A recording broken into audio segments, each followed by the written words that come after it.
Ini saya baru tahu guys, gila banget ternyata Malaysia memperhatikan ini ya guys ya, memperhatikan jemaah hajinya sedetail mungkin. Ini jauh berbeda dengan kita ya guys ya, aduh.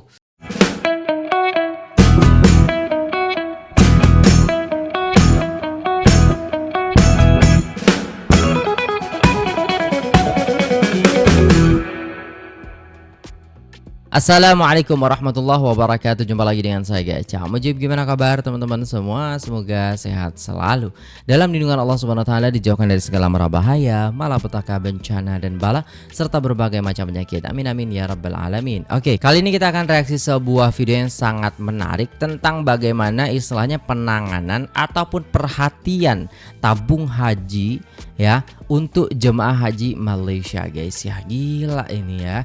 Ini kita harus belajar deh kayaknya ke Malaysia gitu kan. Nah, jadi jom kita simak videonya. Let's go. Malaysia, mashallah. Masya Allah. Mashallah. My mom, she has been in Mecca. Oh, Hajj.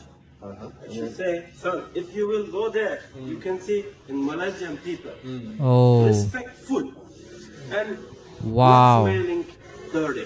Wah, tidak berbau ya, kita itu tidak berbau guys. Ini sangat menguntungkan kita sebenarnya ya. Berbeda dengan beberapa negara yang memang bau. In other countries, Muslim, it's smelling, it's sweating or something. I don't know. But the Malaysian Muslim better than our Turkish Muslim. Lebih baik daripada Turki, gila. Alhamdulillah, inshallah. A lot of countries, friends, they come from Jordan and Lebanon. They are saying the Turkish Muslim is better than Arabic Muslim. Oh, ya. But we are saying the Malaysian and also Indonesian Muslim, it's respectful and size is not like that. Size is also Iya. similar. We love the Malaysian people. Alhamdulillah. Yeah, a little bit far. It's okay. Dia kata dia tahun 2007 dia buat haji dekat Mekah. Malaysia, Indonesia, Malaysia. Yes, thank you. best Muslim Malaysia, best Jannah Malaysia. Today, Jannah Malaysia. Muslim, best Muslim.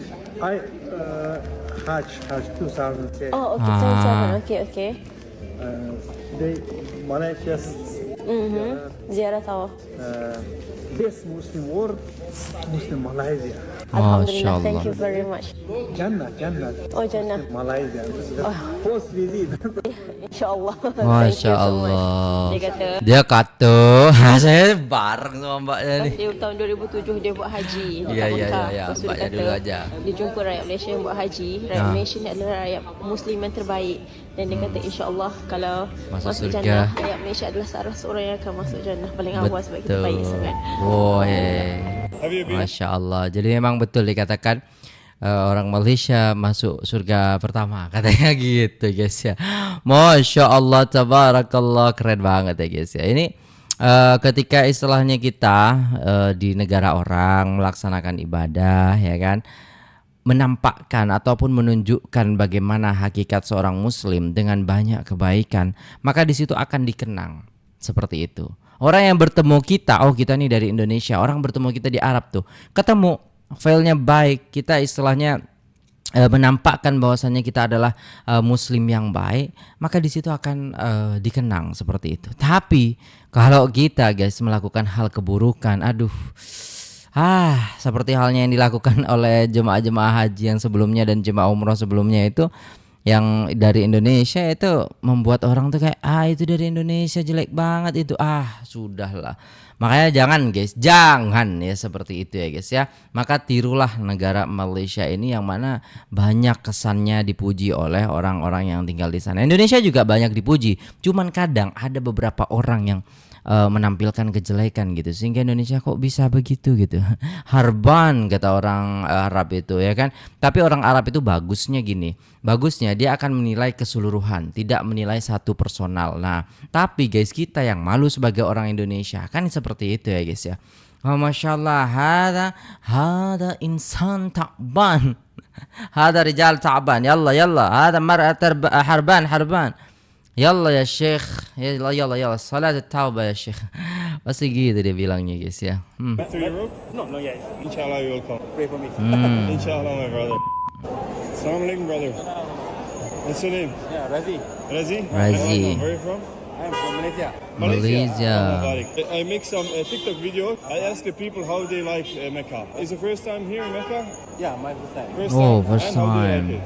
Subhanallah, I very like it. Unbelievable. Unbelievable. But the most important is they are all Muslims. Yeah, alhamdulillah. It's unbelievable. There are Muslims from all over the world. You know, I made so many interviews. I met people from Indonesia, from Malaysia, from Africa. Africa, from all over the world. Yeah. And what was the feeling when you have been the first time into the Kaaba? I cannot describe it. It's speechless, man. Whole world stopped. Yeah. Ah. And then, yeah, you got the goosebumps and then everything.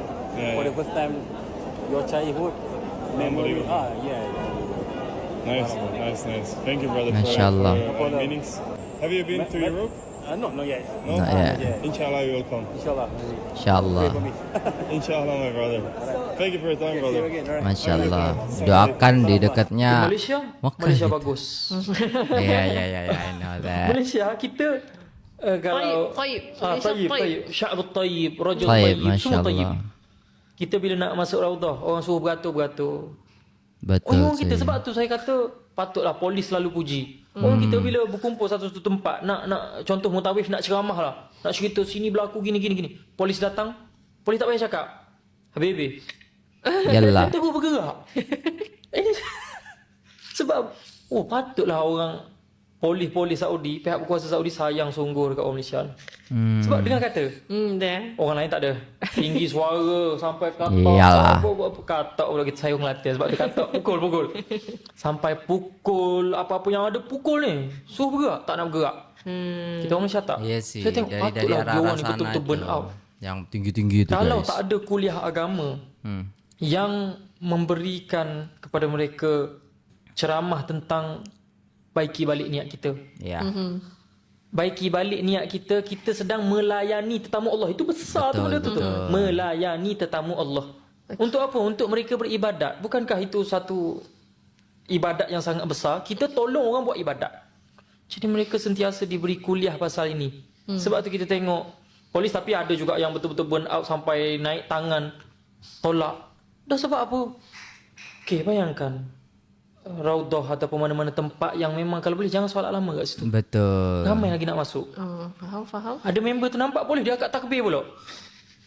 Tolak. Ada. Dia memang nak duduk lama. Faham. Dia fikir nak buat sunnah tapi dia tak tahu sunnah yang lagi besar adalah Mudahkan orang lain juga. mudahkan orang lain. Sampai polis akhir sekali, polis pergi tolak dia. Dia duduk solat. Jadi angle tu yang diambil, dirakam, diviralkan.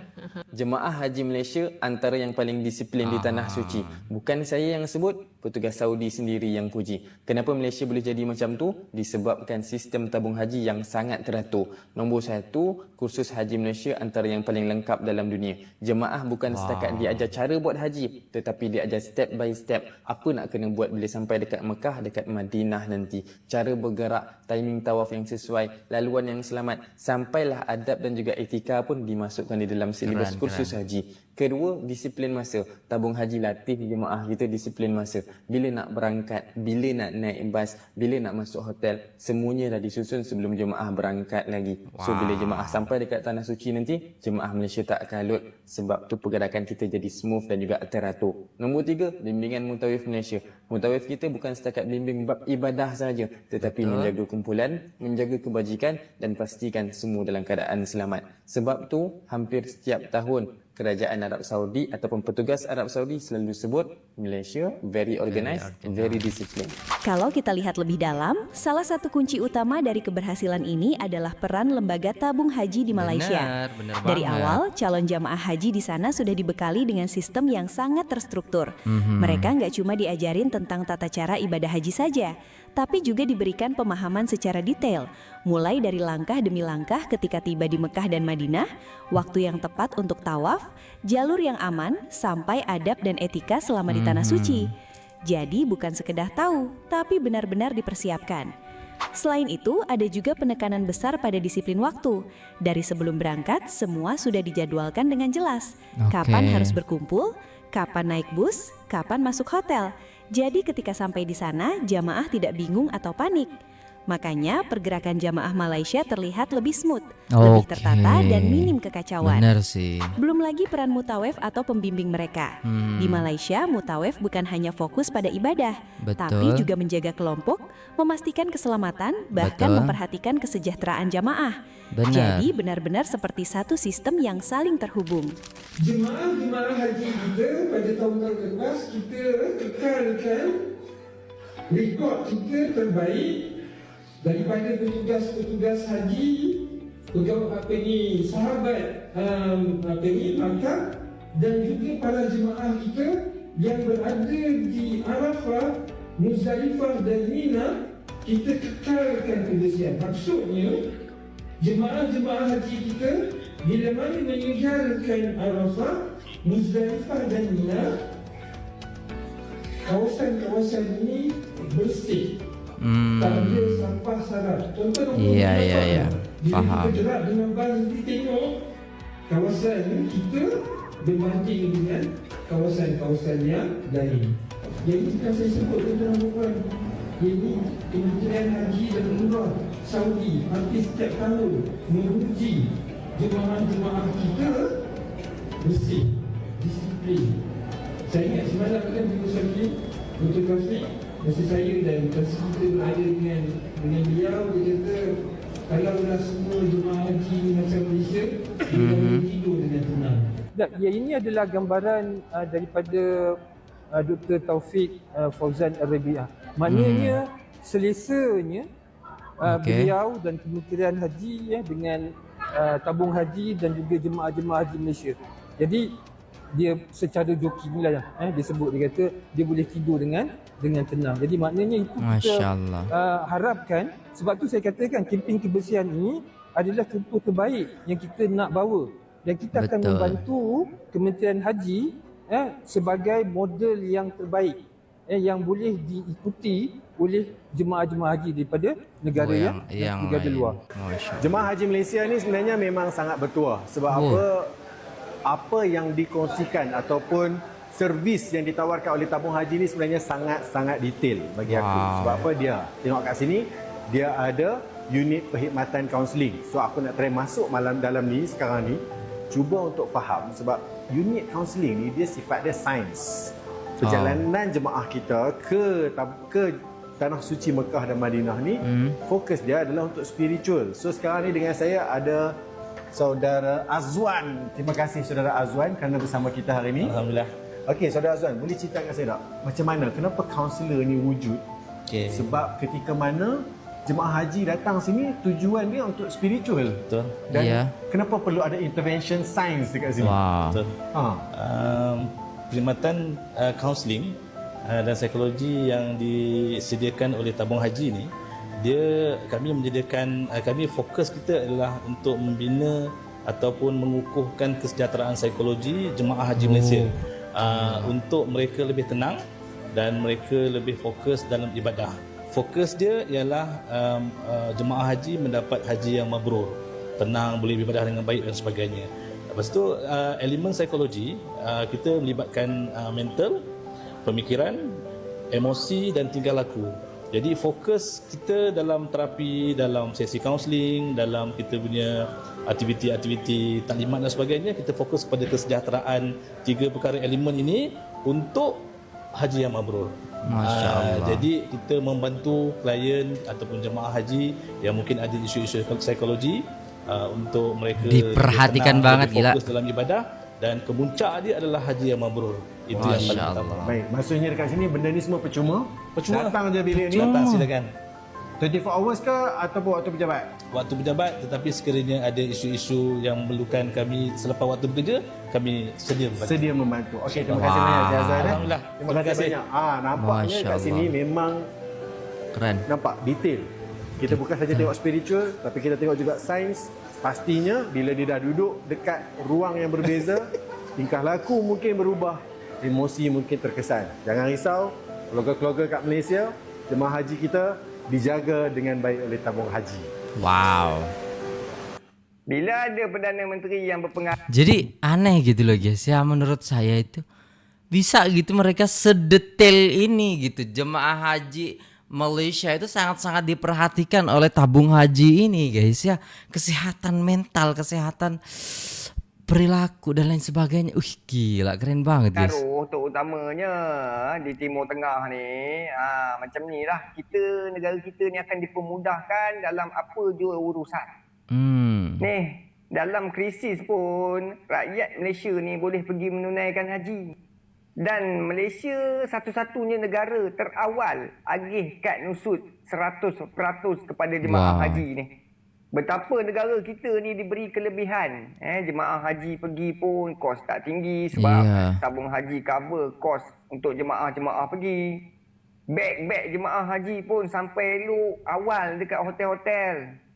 Jadi di zaman kerajaan Madani di bawah pimpinan PMX ni makin mantap tabung haji Malaysia ni. Alright guys, sudah selesai. Gila banget ya guys ya. Ternyata ya guys ya, Malaysia itu menjadi role model haji terbaik di dunia gitu loh guys ya. Sampai Arab Saudi sampai muji-muji gitu loh guys ya. Sampai bisa dikatakan ya kalau mau hajinya bagus ya contoh Malaysia, kasarnya lah seperti itu ya guys ya. Makanya guys ya, kenapa kita nggak belajar ya, negara Indonesia ini nggak belajar sama negara Malaysia yang punya tabung haji, sedangkan kita ya guys, aduh gimana itu ya guys ya. Alhamdulillah nih salah satu komentar daripada Kak Nabila ini, alhamdulillah Malaysia ada sisi baik dan ada sisi buruk juga karena Malaysia bukan surga. Jadi yang mana elok contohilah, yang buruk jauhilah. Aku sebagai rakyat Malaysia bersyukur dan bangga seperti itu guys ya. Teringat masa buat penggambaran Trans-Siberian. Bila sampai sempadan Rusia dan Mongolia tahu kami daripada Malaysia, dia terus turun dan minta kawan dia saja yang cek pasport kami. Alhamdulillah adat dan disiplin mencermin kepribadian rakyat Malaysia. Ya gitu guys ya. Jadi memang bisa dikatakan memang dari kecilnya itu rakyat Malaysia itu dididik dengan pendidikan agama ataupun akidah ataupun adab, disiplin. Itu pentingnya pendidikan dari kecil ataupun itu pentingnya pendidikan agama di dalam keseharian ataupun dalam sekolah seperti itu ya. Jadi apa ya guys ya, sekarang kalau pendidikan di Malaysia itu bagus ya kan, lebih bagus daripada di Indonesia. Iya benar kalau SDM-nya memang seperti itu gitu loh.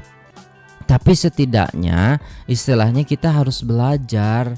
Ya jangan cuman istilahnya wow Malaysia kayak bisa kayak gitu ya, kita juga bisa dong ya. Tapi kita itu gini loh guys ya, SDM kita itu ya kan sukanya ya buang sampah sembarangan ya kan. Dikenalnya seperti itu di Mekah itu, kamar mandi yang awalnya bersih nanti kalau ada orang Indonesia di situ itu jadi berantakan kayak itulah guys ya, nggak dijaga gitu. Tapi aneh juga ya kan, ketika waktu haji dulu saya itu haji terakhir waktu itu ya guys ya, haji tahun 2012. Nah itu saya bawa jemaah Indonesia kan. Ada jemaah dari luar negara yang tinggi-tinggi itu yang istilahnya numpang di toilet kita. Akhirnya kotor juga. Tapi apa ya guys ya, yang perlu dan saya masih ingat ya guys, yang perlu kita perbaiki adalah kalau di kamar mandi please lah jangan buang sampah di kamar mandinya gitu loh guys ya. Kayak buang istilahnya tisu dan lain sebagainya, itu di luarnya ada tempat sampah gitu loh. Keluarlah dulu baru dibawa sampahnya please lah. Tapi mungkin sekarang udah enggak ya guys ya, udah banyak orang yang berpendidikan yang melaksanakan ibadah haji yang istilahnya disiplinnya juga semakin bagus. Dan saya yakin Indonesia juga tidak kalah ya guys ya. Maksudnya adalah Indonesia terus memperbaiki hal ini gitu. Yang nggak diperbaiki itu masalah korupsinya. Aduh susah ya guys ya. Aduh ya gitulah guys ya. Terima kasih sudah tengok video ini sampai selesai. Jangan lupa like, share, komen, dan subscribe. Apabila ada salah kata mohon dimaafkan. Wassalamualaikum warahmatullahi wabarakatuh.